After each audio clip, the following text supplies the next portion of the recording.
In both his acting career and personal life, Gene Hackman had many amazing accomplishments and unforgettable moments. I'd like to start at the beginning and say that sitting next to Barbara Harris makes me think of my first acting scene. He was known for playing a huge variety of roles that captivated audiences for decades. It's nice to be back in Dry County again. When I was sheriff, I was collecting about half of my take-home pay, but there was one last phone call that would mark the end of an era for the Fae.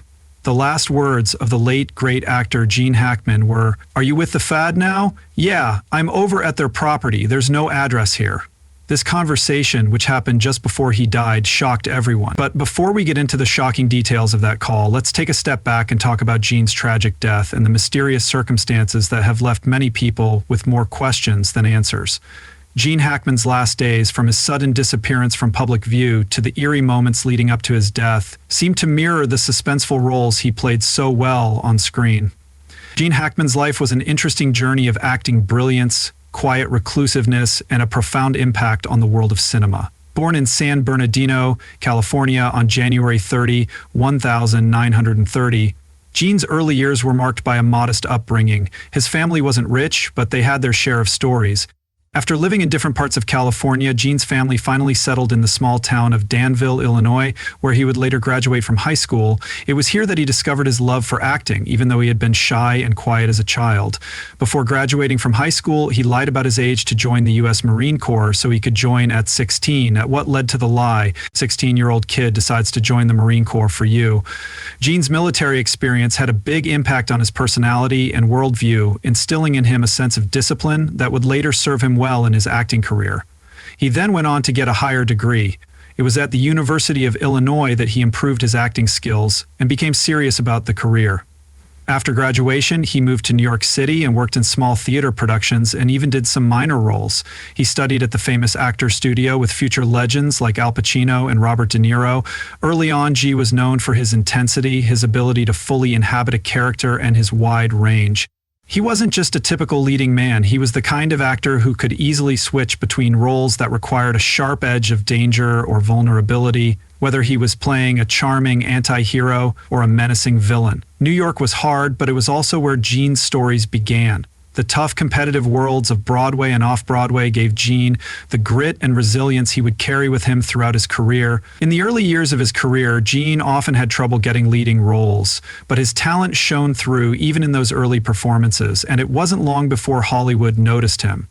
His big break came in 1967 when he was cast as Detective Popey Doyle in The French Connection, directed by William Friedkin. He wasn't your typical Hollywood actor. He didn't want fame or attention and wasn't interested in the glitzy world of red carpets and fancy parties. Gene was happier on set or at home, away from the spotlight. This unwillingness to embrace the limelight became a theme throughout his career. In the years after The French Connection, Gene became known as one of the most versatile actors in Hollywood, taking on roles in everything from crime thrillers to comedies like Young Frankenstein, 1974, and I Live Here Alone, What Is Your Name? I didn't get that, to dramas like The Conversation, 1974, and The Royal Tenenbaums, 2001. Gene's performances were all unique, marked by the quiet intensity and understated brilliance that became his trademark. For example, his role as Harry Callahan in The Conversation showed how he could convey complex emotions without saying a word as a paranoid surveillance officer.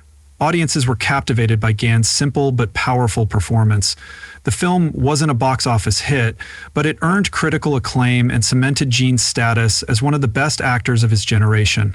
Despite his tough and intimidating on-screen persona, Hackman was known as a kind, warm, and loyal friend. He had a reputation for being down-to-earth and humble, and he didn't believe in putting himself above others. He also had a soft spot for animals, especially his beloved dogs. Gene was known for his kindness and generosity. He was married twice, first to actress Faye Maltz, with whom he had 3 children, and then to Betsy, his second wife and partner for the rest of his life.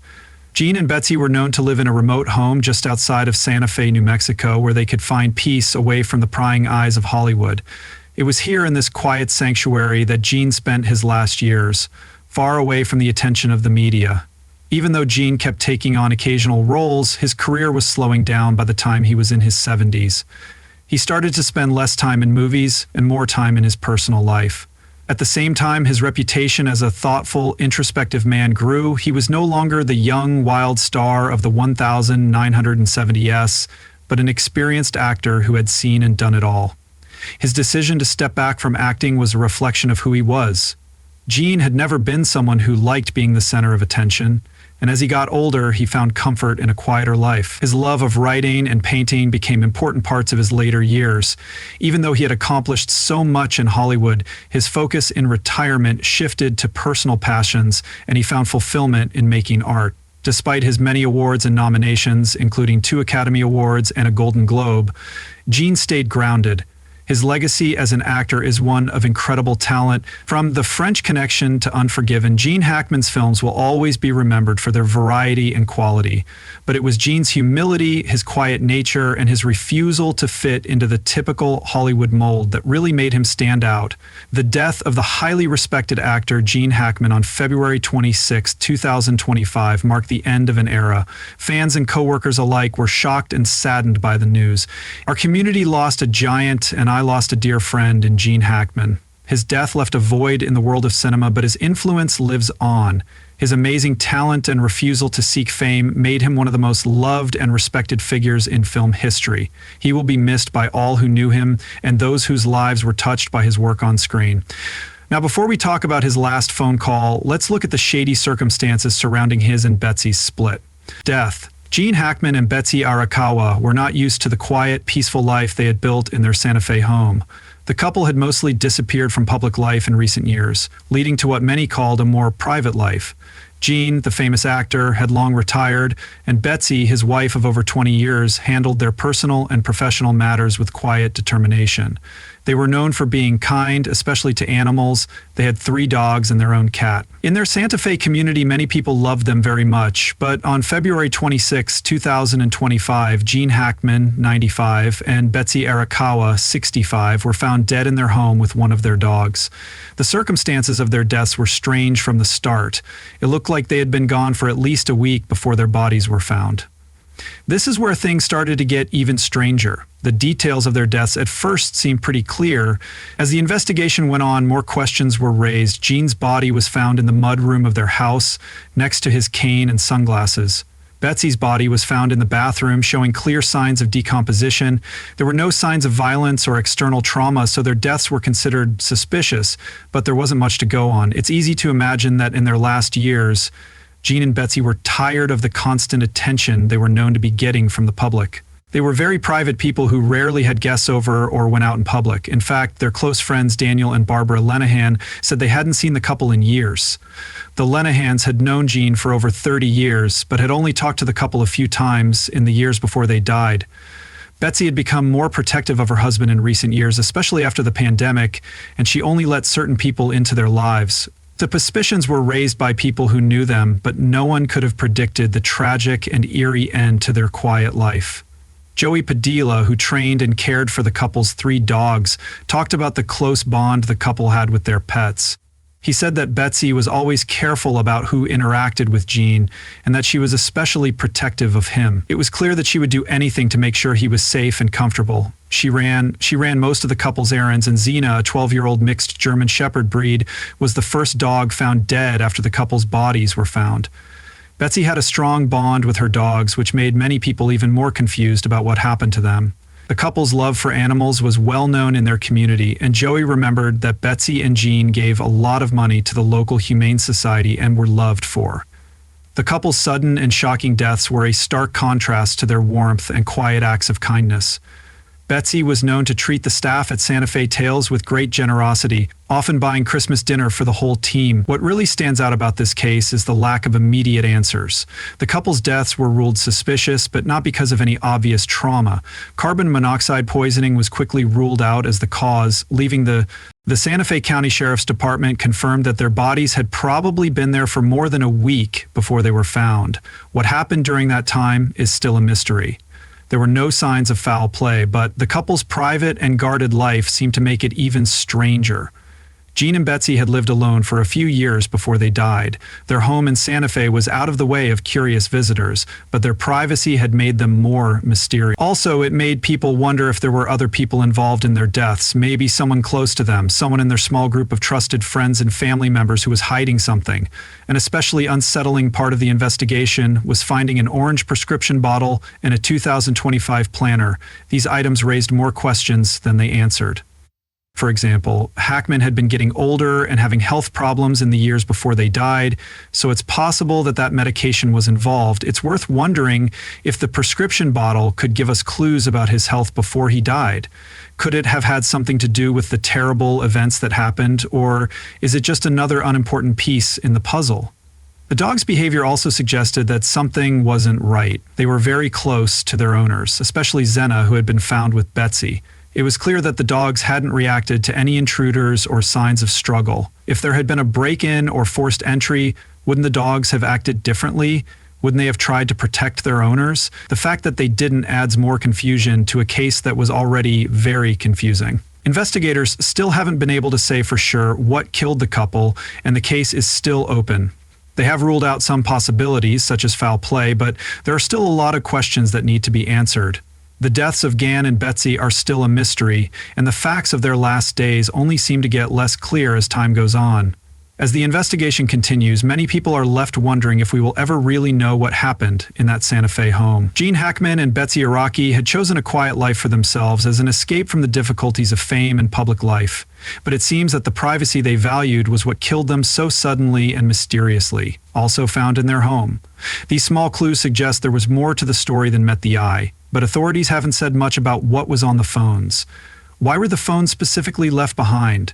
Had someone tried to reach them in the days before they died, or were they purposely left to be found? Let's look at the last phone call Jean Hackman had. The death of the Hollywood star and his wife Betsy was a mystery that left more questions than answers. It's still a mystery why they died, and the details of their last days have only added to the mystery. The investigation has brought up a lot of questions, but the discovery of Jean's final phone call has left investigators scrambling for answers. The timeline of Jean's last days has been put together by talking to friends, neighbors, and police. In his later years, Jean lived a quiet, mostly alone life in Santa Fe, New Mexico with Betsy. He had mostly disappeared from public view, only showing up rarely and staying to himself most of the time. His love of animals, especially the couple's 3 dogs, was well known, and he and Betsy had spent years volunteering for different charities. However, those close to the couple noticed that after the pandemic, Jean and Betsy became even more distant, cutting themselves off from almost everyone. Despite this, there were no signs of trouble in the month before Jean's death. There didn't seem to be any problems at first, but then there was the phone call that has become a key part of the case. Before he died, this was G. Hackman's last call, which was shockingly made from his home on February 17 at 11:43 p.m. The call happened late at night and lasted just over 2 minutes. It wasn't to a family member, close friend, or even emergency services. It was from a prepaid disposable phone. No one knows who was on the other end of the line, and what they said during those 2 minutes has shocked many. Sources familiar with the investigation say the voice on the other end was silent for the first 15 seconds of the call, as if the person had been running or struggling to catch their breath. It was hard to make out what he was saying because it was barely above a whisper, as if he didn't want to be overheard. But the pieces that have been leaked paint a scary picture. He reportedly said, "I don't know what to do." There was a pause, a sharp intake of breath, and then another sentence. "This wasn't supposed to happen this way." The conversation got more tense, and investigators think the other person finally spoke at this point, though their voice was too faint to be picked up clearly in the analysis. Jean's last words on the call were, "It's too late, I think they're already here." And then the call abruptly ended. The fact that this call happened 9 days before Jean's body was found only raises more questions. If he really thought they were already there, who was he talking to, and why wasn't anything reported until more than a week later? Police have been tight-lipped about whether they have identified the person who received the call on the disposable phone, which is also known as a Bomalot. The burner phone has made the search more difficult because these phones are usually used for temporary or anonymous communication, which makes it very hard to track down the recipient unless they are already being watched. Investigators have confirmed that Jean did not own a burner phone himself, which has led to the theory that he had been given the number ahead of time or had it memorized. This brings up another question. If it was an emergency, why not use his personal phone instead of dialing an untraceable number? The stranger this case gets, the older Gene Hackman was when he died. Not the kind of person who would be expected to be involved in something bad, but his last phone call suggests fear, urgency, and the presence of an unknown threat. His wife Betsy's cause of death has also been unclear. Some reports say she died just days before Gene, while others say they died at almost the same time. The delay in finding their bodies has only added to the mystery. Why did it take so long, 9 days, for anyone to check on them, if anyone had been in touch with them before they died? Neighbors said there were no strange visitors or disturbances in the days leading up to their deaths. The only strange thing was that a delivery driver said a package had been left at their door on February 19, 2 days after Gene made his mysterious phone call. The package was still there when police arrived on February 26, so if Gene or Betsy had been alive in those days, why had the package been left there? Many common and strange theories have been put forward about what happened. Some think Gene was paranoid in his last days, possibly because he was sick or losing his mind. But people who knew him say he was sharp and clear-headed, even in his 90s. Others wonder if he found out something he wasn't supposed to know. One particularly creepy theory says Gene was trying to warn someone. The words he used to say, "they found out," suggests that he had some people think the answer is simpler. Gene may have been in trouble because of an unknown medical emergency, and the person on the other end of the call just didn't understand how important it was. If that were the case, why didn't the person on the other end of the call for help? Some even say that what he said on the phone was related to the fact that authorities haven't released the full report. The autopsies have added to the mystery because no one has confirmed the exact cause of death, and police have given vague answers when asked about the case. Some say it's just to protect the family's privacy, while others aren't so sure. Gene Hackman will always be remembered as one of Hollywood's greatest actors. His roles in The French Connection, Unforgiven, and The Conversation made him a legend, but his last days have become the subject of endless speculation. If Gene was really in danger, why didn't he call for help? If he was scared of something or someone, why didn't he talk to someone he trusted? And most importantly, what did he mean when he said, "It's too late, I think they're already here"? For now, all we can do is wait for more information. The case is still open and investigators are still looking into every lead. It's possible that Gene's final call will never be fully understood. It remains to be seen, but one thing is for sure, this is scary. Is there something else we don't know about Gene Hackman? Let us know in the comments.